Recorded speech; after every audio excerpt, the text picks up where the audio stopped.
Just spotted some tuna or mackerel out here. I haven't even got anywhere, but it's game on, I reckon. This is actually the first time I've used this this rod and reel. I've only just rigged it up. Oh, there they are. There they are. Oh, they look like they're little tuna. Come on, come on. I haven't even got halfway to my destination. I've missed that first lot, but there's another lot. Oh, there you go. Yeah, we're going to try and get one. I'd really love to smoke a tuna. It's cool. Okay. Haven't even had time to put my shirt on yet. Oh, they're over there, they're over here. Oh, this new setup definitely casts nice. So I'm not sure my lure is going to be the right size. Oh, I think one just had a go. Oh, they're having a look, they're having a look. Oh, and he missed it. There's a lot of people ask me about what gear I'm always using, and I literally just bought this a couple of days ago. It's the Ed X4000 by Daiwa, and it's a rod and reel combo. Pretty good. I think I might have got the last one in the shop. I'm running 20-pound Suffolk's 382, I believe, braid, and 30-pound leader. Oh, breaking everywhere. Come on, come on, come on, come on. Oh, nothing. Oh, I might try the fly rod. This is just too big for them. Sometimes with tuna, you're literally wasting your time because they just won't eat. I'm gonna have one last go. Oh, yeah, they're jumping. Okay. That's in the zone, and as soon as my line hits the water they go down. I got some other fish. Oh. Anyway, let's give up on this.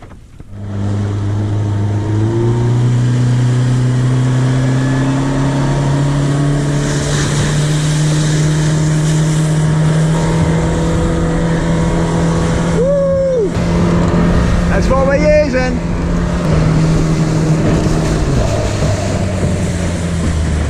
Bit of a headland here, lots of bommies. There you go. Okay, set the drag and let's see what we can get.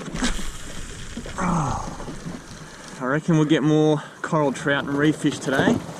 It's quite small tides, and that means the pelagics are probably out the reef somewhere.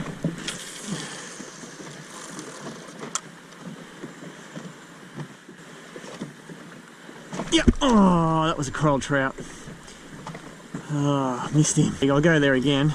There could be a bigger one there. Actually, they do often hang around together. So that's pretty much the spot. A little closer to the bommy than before. I just let it. Oh! He had another go. Oh, that might have been a second one. Oh, I was just going to let the lure sink down, and he tried to grab it. Oh, what have we got? GTs. Come on, eat it. Oh, the lure's tangled. Oh, the lure got tangled. There's about 3 or 4 GTs there. Let's see if they'll come again. Oh man, it's only early. I have to tell myself that. Calm down. Just because I miss a couple of fish here and there, I'll get more later. Fingers crossed. Oh yes, GTs again. Come on, eat it. Oh, they're not. It's too big for him. Oh, he tried. Oh, I can see a nice sized black tip shark swimming in the shallows there. Let's see if we can catch him. Yep, he's on it. Oh, come on, eat it. Come on, eat it. We'll get him right to the boat at least. Here he is, look at this. About 6 foot. There he is. Oh, that would have been a fight and a half.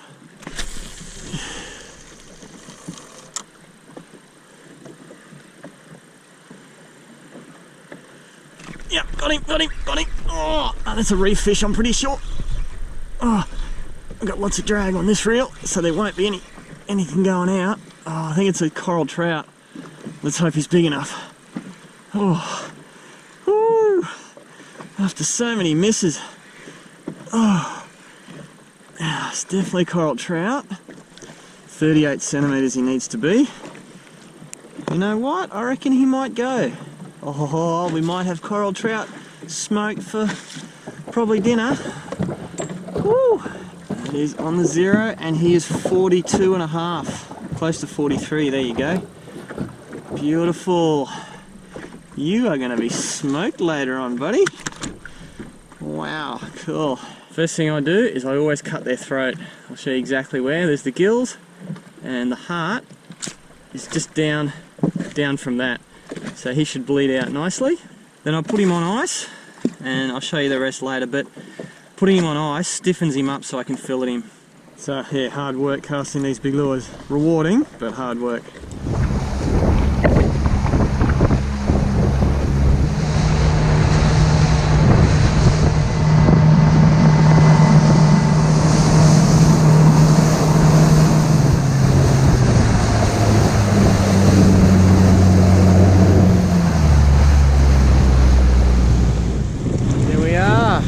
The camp spot, beautiful sandy beach, and yeah, we'll set up first and then we'll go exploring, I think.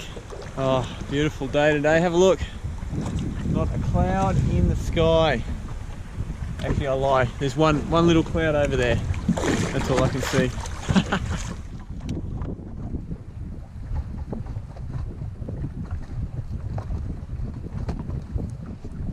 Could I have more stuff? It'll be a nice comfy night.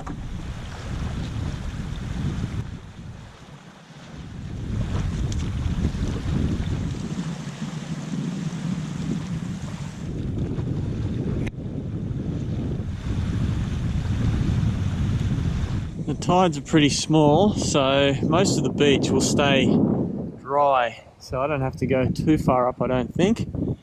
Let's have a look. I think there might be a bit of flat ground over here. Yeah, this looks good. Camping spot with a view. Look at that. Beautiful white sandy beach. Turquoisey blue sort of water. And for those of you that watch me all the time and pay attention, you'll know this is episode 500. That's why I've gone a little bit overboard with the camping gear. I want to have a really nice, comfortable, nice food, and just a really nice experience for my 500th upload. That's a lot of uploads. 8 years I've been doing this. Oh, the weather is just perfect. Who would have thought I'd need so much stuff? I could probably stay a few days with this stuff. Let me know if you think I should do this yeah, for like 2 or 3 days or longer.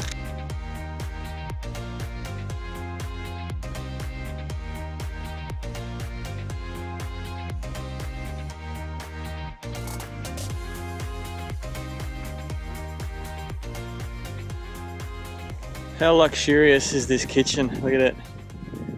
Heaps of space. But you say, hang on a minute, there's a hole here. Well, you can either put a table barbecue in or the cutting board. So I'm not cutting on the nice bamboo tops. Chuck this in here. There you go. Ready for cooking. Before we get too excited about cooking that fish up, I'm going to let it get a little bit stiffer. Just going to have a bit of a snack. I got banana, watermelon, and nice smoked chicken leg. So it's really nice just to have a little relax. Camp is set up. I can explore till dark. Check it out. Only one here. Beautiful. A little bit of shade from the casuarina here. Could actually do with a bit of rain. There's yeah, a lot of trees at the back here that have no leaves on them at all. It's quite dry.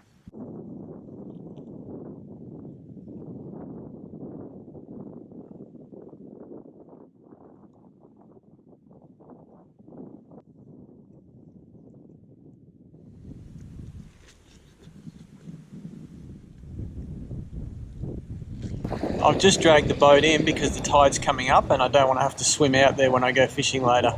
But let's go for an explore up this way. Here's something interesting. This shell has popped out of the ground. Look at that. That's a live shell. I don't know, maybe the ground's a little too warm for him. Let's just chuck him in the water. There you go. There's a crab that's washed up ashore. He's definitely dead. I'm going to say he is... I can't remember the name of these guys.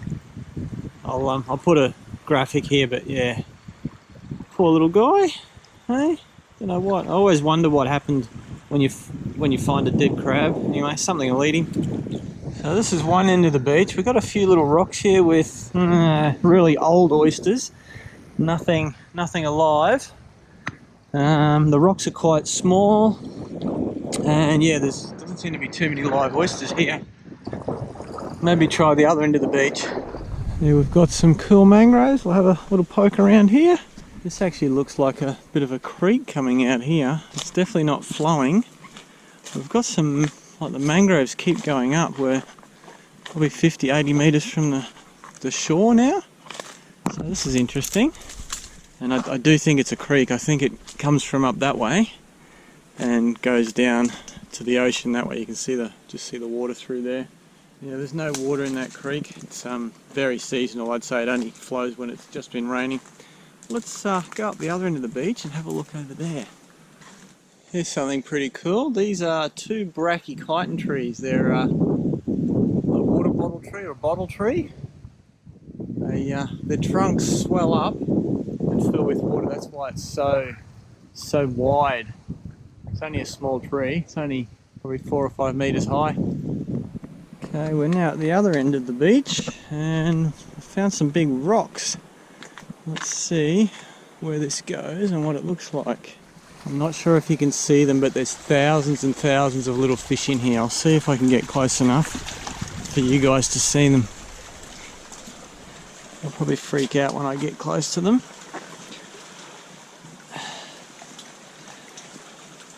There's like thousands of them. There you go, you can see them moving there.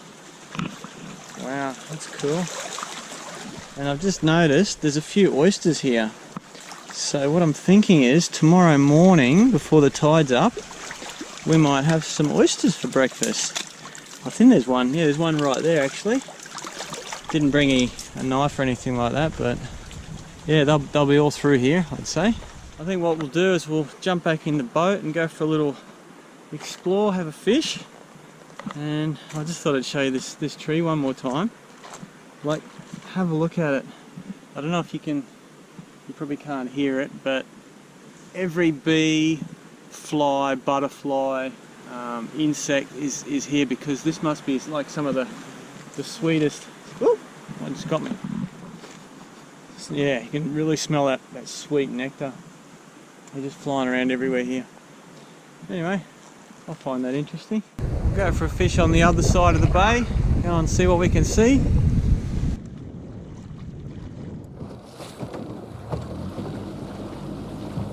Rigged up a little Damiki 4-inch plastic, and I put a little extra lead on there just to get it down that little bit further. This edge here looks really good for mangrove jack. So yeah, oysters, rocks, lots of hidey holes. I reckon we'll get one. Oh, another parrotfish.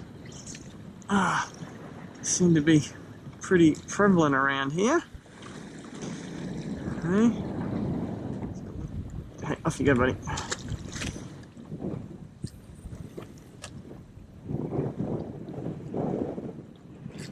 Got him, yes. What have we got this time? Another parrotfish. Well, I think it's time to change spots. All I'm catching is these guys. One after the other. There you go. Off you go, buddy. This looks like a nice little secluded spot. We've got some mangroves and a few rocks dotted amongst the mangroves. For this spot, I've chosen the old B52 gold bomber. It's probably only about a metre and a half deep here, so don't need a deep lure. And the water's quite dirty. Whoop, behind the rock there. There we go, perfect. So yeah, water's quite dirty, so I'm using a gold flashy lure. Ah, Barracuda. I don't want him. Before he bites me off, we'll get rid of him. That's a Barracuda. There he is, hey? Greedy little thing. Look at the size of the lure compared to the size of the fish. Check this stingray out. Look at that. I could touch him with my rod. Hey? See you, critter? That's pretty cool. Just swimming by.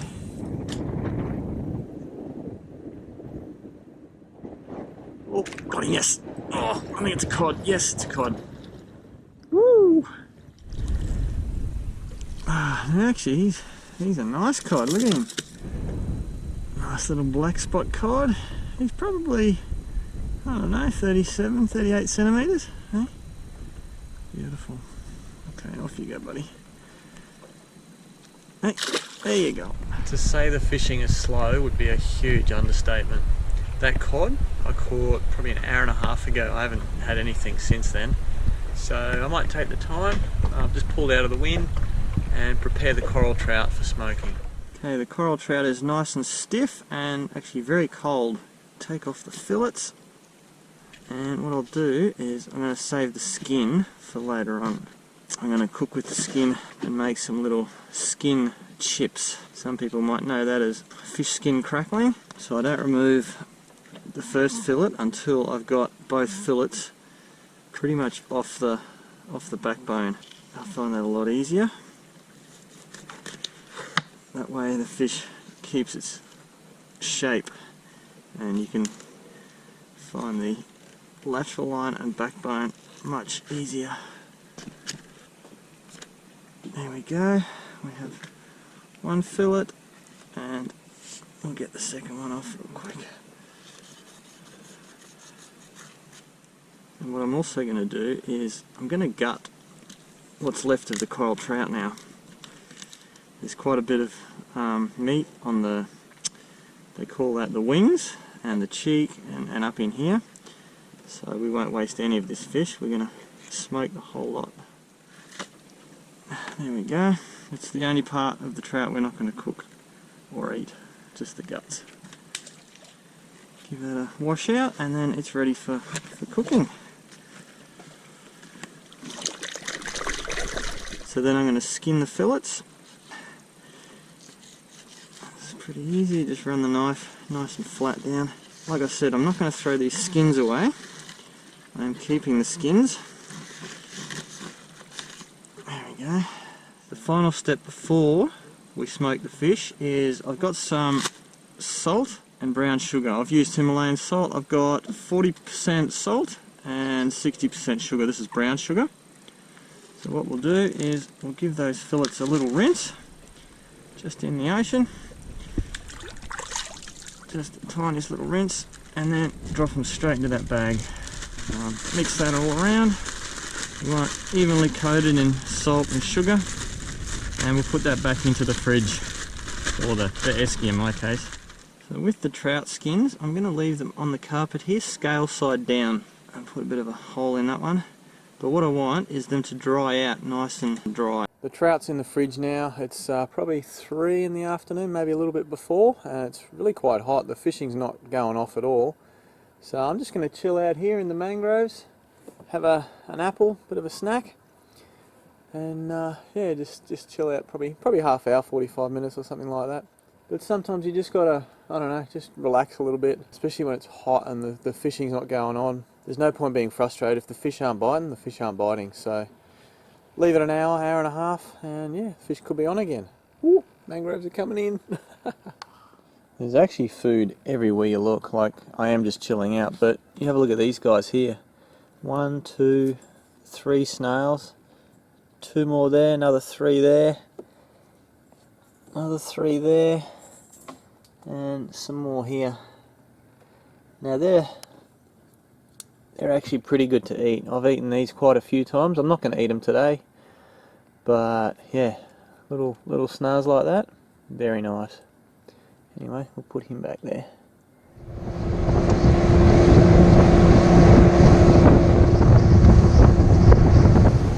There we are, we're back at the beach. Probably a little later than I wanted to, but that's alright. Means it's not so hot. So the first thing I'm going to do with the smoked fish now that we're back at camp is take it out of the packet and just let it air dry.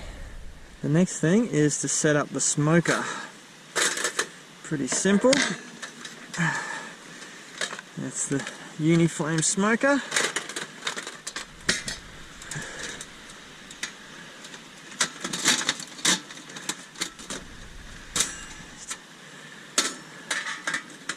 Got some homemade sawdust. I literally just used a chainsaw and made that in about 10 minutes. 5 minutes. Start to finish, 10 minutes. That'll go on the flame. The fish isn't completely dry, but that's okay. A little moisture's okay. We'll drop that in there, and we'll get the fish frame as well. I've just torn that coral trout skeleton in half, and we'll just cook the whole lot. There we go. And that's it. Close him up. There we go. That's all it takes.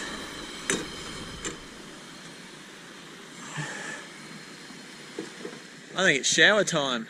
I've shown you guys this before, but it's been a while, so I'll show you again.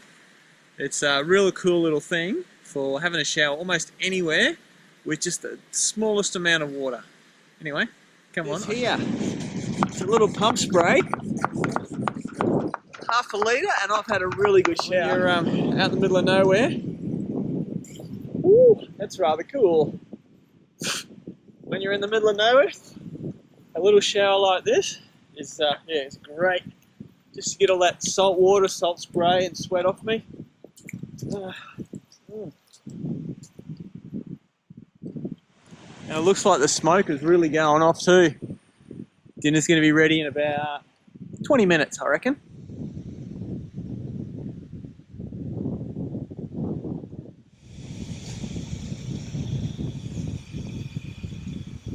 I'll have to make sure that the boat doesn't get stuck really high, because the high tide now is quite a high tide, and the high tide tomorrow morning is quite low. So I'll actually be pushing the boat out as the tide goes in. So yeah, hopefully I've got a floating boat in the morning. Oh, but I tell you what, it feels good having a shower. Let's have a quick sticky beak and see how that's going. Oh yeah, plenty of smoke. Could probably go a little hotter, I think, so I'll just crank it up a little. While we wait for the smoker, what we'll do is we'll get the frying pan ready and make these coral trout skin chips or crackling. Just turn that down a tad. There's plenty of smoke coming out of there. And get some nice oil, put it in the pan. And then we'll cut this skin into strips. Now I thought about scaling it, but the scales are pretty small and I'm not going to worry about it. I figured out that tearing them actually works quite well. Probably better than cutting them. Alright, let's give this a shot. I've never done this before. Okay, that oil's pretty hot now. Let's throw a few in and see what happens. Ooh! Frizzle, frizzle! Look at that, they all curled up straight away. They're popping and frizzling. Yeah, I think this is going to work. Well, they look interesting. So I've definitely left the scales on those. I don't think that's going to make any huge difference. Let's try these. They look interesting. So here goes my first attempt at coral trout crackling.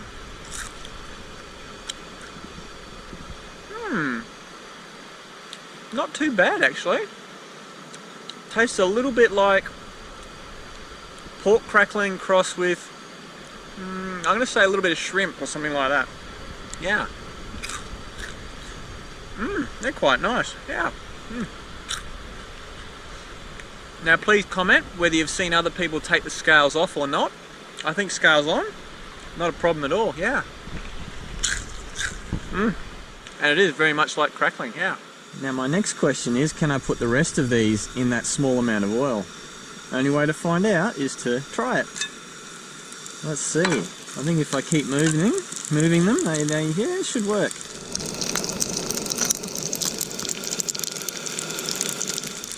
And that's it, I think. 15 seconds and they are done. And I'm very certain you can do this with any type of fish, as long as it's got a skin, which most fish have. Most fish have a skin. I might try this with a whole bunch of different fish. Again, let me know in the comments if you, or what sort of fish you want me to try this with. So cheers everybody. I had brought this for dinner, but this fish crackling, why not? Crackling and a little drinky poo.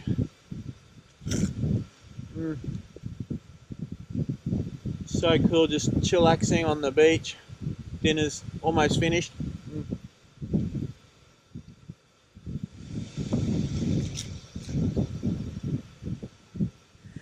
before it gets too dark, which it probably already is, let's make a little salad. Got some salad mix, green leafy mix. Pretty easy. Got half an avocado. Salads don't have to be really complex. The hero of tonight's dinner is going to be the smoked fish anyway. But just to make it interesting, we've got some dried tomatoes and some Kalamata olives. A little bit of oil in there as well. The bed will be very comfy, I think, as long as the air mattress doesn't go down. I have a terrible time sleeping on the boat at night, rocking, banging, every little noise. Hopefully the boat's there in the morning. After dinner, I'll probably have another little campfire story. I don't know if I'll have a campfire. Probably won't have a campfire tonight. It'll be a little story of my growing up and remembering when I'm in a place like this, because it does bring back memories. So dinner is going to be a little bit later because I wanted a bit more colour on the fish. Oh, look at the smoke in there. So I've just done a second smoking and that'll be ready in, I don't know, about 10 minutes or so. Let's have a look at what the fish turned out like. Oh, that looks pretty good. Hard to see both of them in there, but let's get that first one out. That'll be my dinner, and the other one I'll take home. Look at that. Beautiful. That was about, I'm going to say about 40 minutes worth of smoking. Probably not picking up the colour quite right. It's always a problem for me to film at night. I am getting a like a night light. I have ordered one. It hasn't got here yet, but yeah, it's not far away. Dinner's looking pretty good though. Smoked fish with a little salad. I always seem to cook right in the end of the day and then eat when it's night time. Anyway, let's try some of this fish, the coral trout, smoked coral trout. There's a nice piece, the end piece. This is probably going to be the saltiest bit.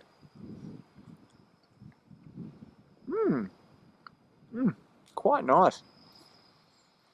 A little dry right on the end, that last little tiny bit. It's probably only 3 to 5 millimeters thick. Let's try another piece a little further up. But yeah, good flavors. I think the 60% sugar and 40% salt is a good combination.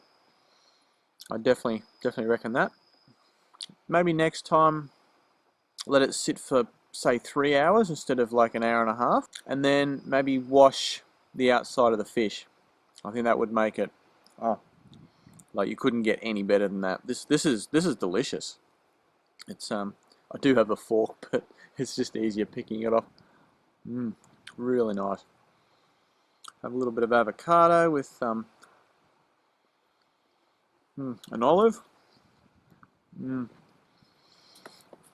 Now you saw there wasn't a lot of olives or dried tomatoes in there, but just that little tiny bit of extra flavour just brings another dimension to a dish like this. Smoked fish on its own is really nice, but having that little bit of creaminess from the avocado, the zing from the olive, it's really nice. Anyway, I hope to do a little bit of fly fishing in the morning. The wind hasn't totally stopped yet. I was hoping it would. There's probably an area over there that I could have a fly fish. But I think oysters for breakfast, that's on the cards. I've also got a bit of extra stuff for a nice 500th episode breakfast. So we might have 2-course breakfast, who knows. Actually, I better go and check on the boat soon too after dinner. The tide's dropping, and I don't want to be here left stranded. I just had to show you how flaky and white that meat is on the inside. Yeah, it's smoky and salty and sweet on the outside. Well guys, it's bedtime here. I think it's 9:30, something like that. Could even be closer to 10. I've put the boat out 4 times. I'll show you in the morning how I've done it. Basically, I just don't want to get stuck here till late tomorrow afternoon. It's going to be a really long day if that happens. Anyway, The bedtime story, or fire story that I was going to tell you, I remembered it when I was here, because it happened not far from here. I was fishing off the rocks, again with my brother and Ken, a friend, and I think this was early high school, and all we had was hand lines. We didn't fish with anything else back then. I didn't have lure rods or anything like that until towards the end of high school. Anyway, I was fishing off the rocks one morning. I had literally just a herring and a hook and a sinker on a 30-pound hand line, and something took it, something big, and I couldn't stop it, and the line was going left, right, and then it went into the shallows and did this weird tail flip, and it's like, oh wow, that's a big shark. Anyway, I said, hey Ken, quick, grab the dinghy, come and pick me up off the rocks, because I was fishing off some rocks. So Ken and my brother came around with the dinghy. I jumped in the dinghy, and we chased this shark for, I'm going to say, over 2 hours, right out in the middle of the bay. No wire trace, just a hook, a sinker, and a herring. Anyway, we got it really tired. I was very tired. My brother was freaking out a lot, and Ken was driving the boat. I was trying to handline this thing, and we got up to the side of the boat twice, and I looked back, and Ken was trying to tie a gaff with about 6 foot of rope to the back of the dinghy. The dinghy was, mind you, 12 foot long, and the shark was about 13 foot long. I'm glad Ken didn't get the gaff into it. Anyway, I was getting really tired. We headed up to the boat 2, 3, I think maybe 4 times, and I was that tired. I just went, okay, it's either coming up or it's not coming up, and I managed to snap the line. But that was one heck of an interesting day that was. And again, it was just the 3 teenage boys camping in the middle of nowhere. Anyway, hope you liked that story. I'm going to go to bed. I think the air mattress is leaking a little bit. So, yeah, but at least it's not rocking and windy. So, yeah, nice night ahead, hopefully.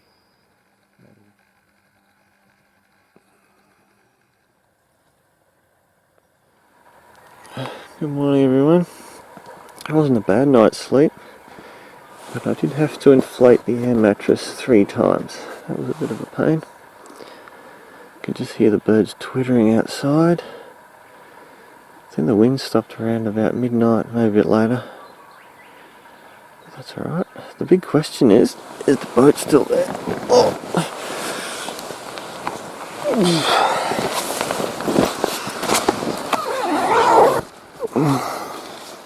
There it is! And it's floating!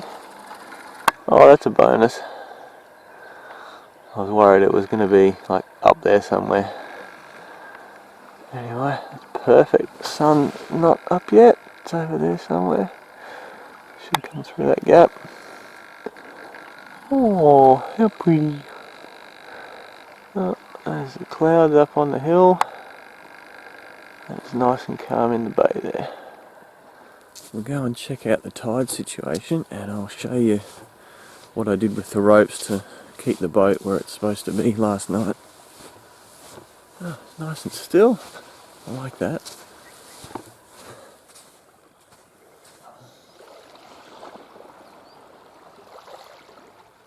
So you'll notice my footprints are all the way down to where the water is. The tide's still coming in, so that's good. That means we're not going to get stranded here this morning.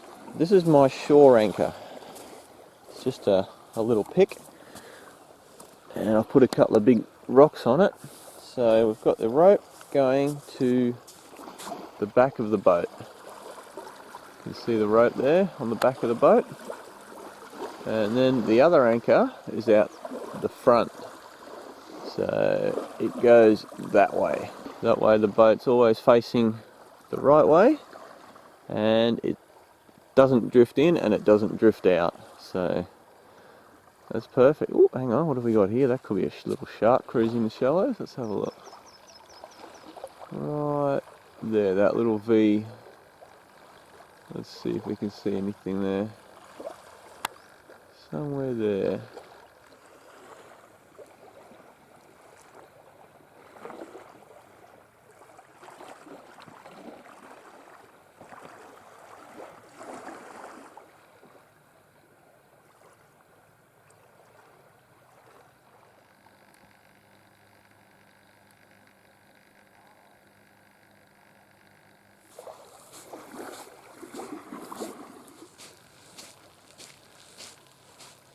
So my theory of oysters before breakfast is wrong.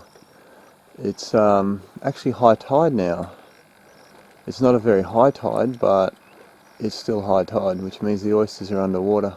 We'll cook up some breakfast now, go for a fish, and then either just before we pack camp up, we'll get some oysters, because we'll be out here anyway.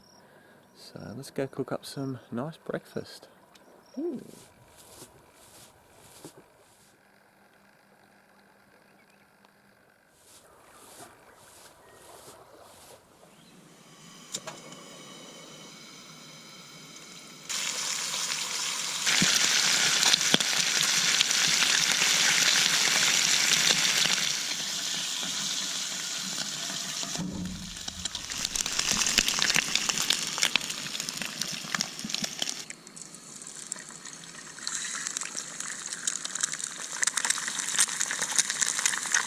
Here we are, my breakfast is served. Looks pretty good. Ooh, yum yum.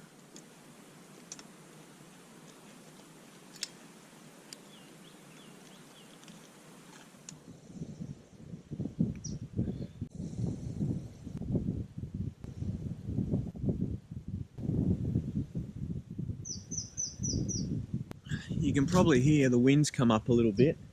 We'll give fly fishing a go, but yeah, it was forecast 10 knots, and this feels like 10 knots right away, so then they might have got it wrong. Anyway, we'll give it a shot.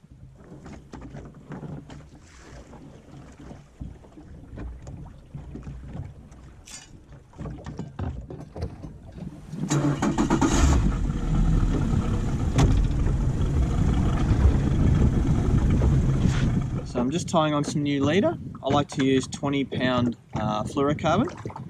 It's strong enough to hold a decent fish and clear enough to not spook all of them. Some will, but not all of them. And that's the fly I'll be using. It's a bit of a nondescript, yeah, I don't know, fuzzy looking thing with a couple of eyes and an antenna.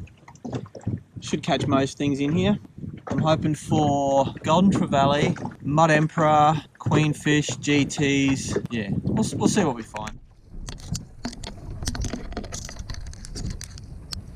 I can just see the bottom here. The sun's still quite low and the wind really hasn't picked up that much, so I reckon we could be in with a chance. Oh, check out that eagle up there. See him? That's pretty cool. So what we're doing is we're looking for any sign of fish. Tails, flashes of silver, backs, shadows, you name it. I'll try and point it out before I cast. Actually, there's all those bait fish. You see them all in the shallows here. Thousands and thousands of bait fish. They've come out from the mangroves because the water's come out. And what we're after is probably out here in this sort of first 10 metres of shallow mud / corally sort of thing. If there's something exciting happens, I'll turn you guys back on. Bye! I've spotted a black spot tusk fish about 20 metres away. He's moving quite fast. That's in front of him. Let's see if he goes for it. No, oh, hang on, he could be on it. Yep, he's on it. Got him, yes! Got him! Alright! Oh! Woo! I haven't caught one of these for a while. There he goes, there he goes. I was waiting for this. Just take off like a rocket. Oh, they usually take off really hard. I'm still got line here. I have to clean this line up. Oh, that was cool. First cast of the morning. And what looks like about a 4 kilo black spot tusk fish. I think the hook's set. I'm not 100% sure. There he goes. Now he's run it. Oh, he just sat there.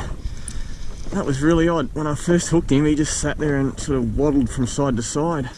Normally the runs are longer and blistering. These are just sort of small runs, but he's a really heavy fish, this one. Oh, could even be bigger than 4 kilos.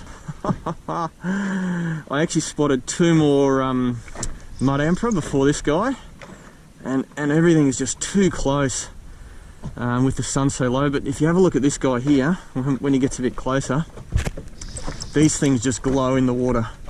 They're pretty hard to miss, especially, I mean, this here is like just over a foot deep.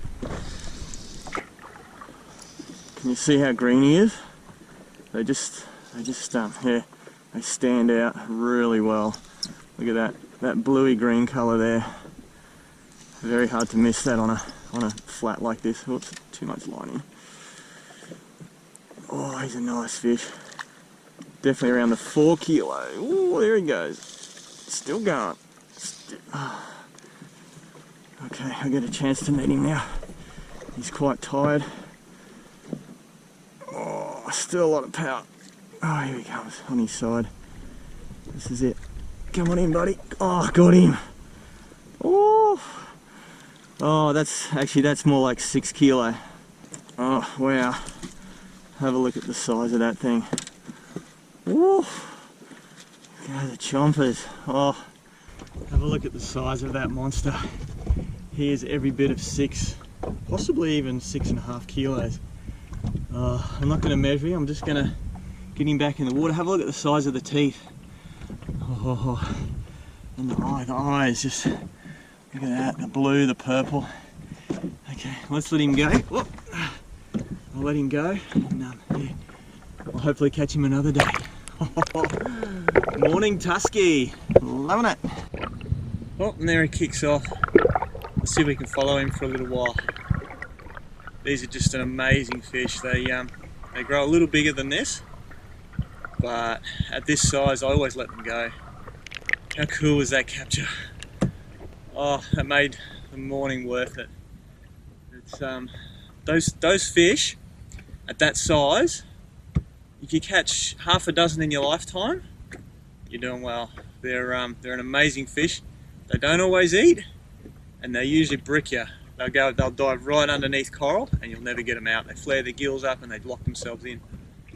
Anyway, I reckon we'll have another fish. We're actually getting a bit of cloud cover now. It's yeah, sort of closing in a little bit. I'll keep going a little bit, but when it's really cloudy, it's almost impossible to see. Like I'm lucky if I can see 6 meters in front of me here, and when the cloud comes over, it's like 2 or 3. I've been searching for over 2 hours, and the conditions just not favourable. Like, you can't see anything. It's only 1.5 foot deep here. But what is favourable, low tide, and those oysters over there. Let's go get some.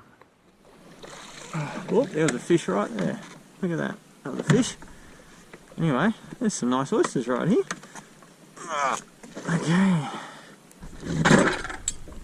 Stay here, boat. These are the tools I'll be using. A cut-off butter knife and another sort of broad knife. I'm going to try and find oysters that are still in the water. Big ones that are still in the water. I find them less salty than ones that have been out of the water for a while. Oh, got him. Okay, good. So I've just stuck the cut-off butter knife in there, and then I'm going to use the other knife and cut his muscle off. There we go. Beautiful. First oyster. Look at that.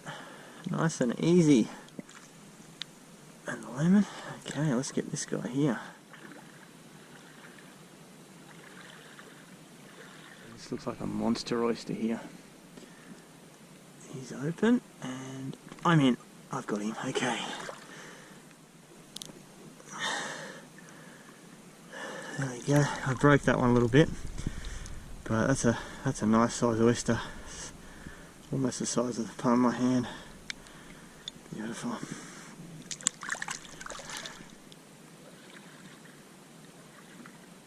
Here's a nice one on the side of this rock.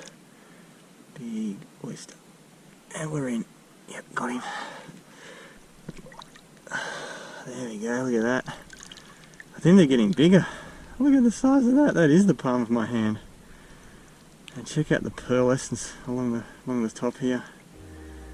Oh, that's going to be yummy. Bigger and bigger, the further I go.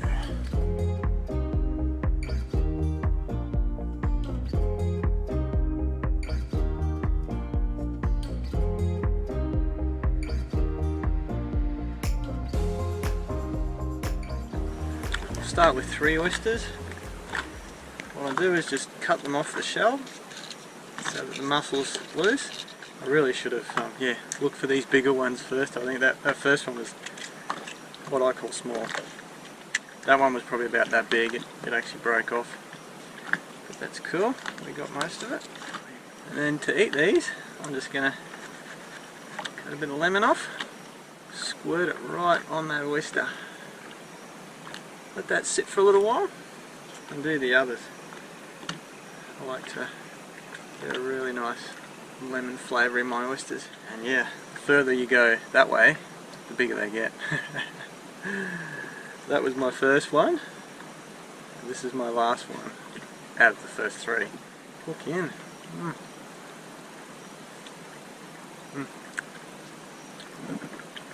Fresh ocean tang.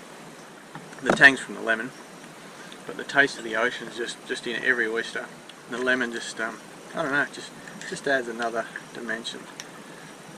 Oh, look at the size of that one. That is huge.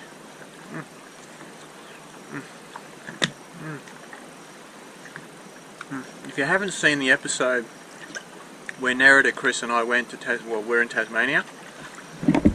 We got abalone, we got mussels, and we got the biggest oysters I've ever eaten in my life, and they were superb. Check out that episode. These are actually really nice. Look at that one.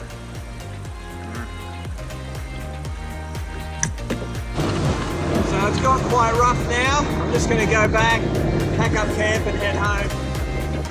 Hopefully I won't get too wet on the way home. It's at least 15 knots, maybe a little bit more.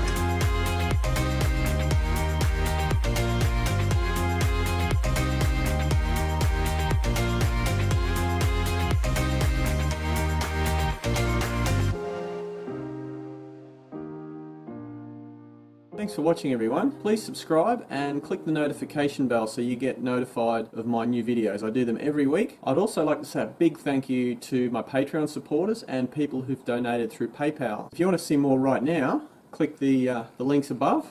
Catch you next time.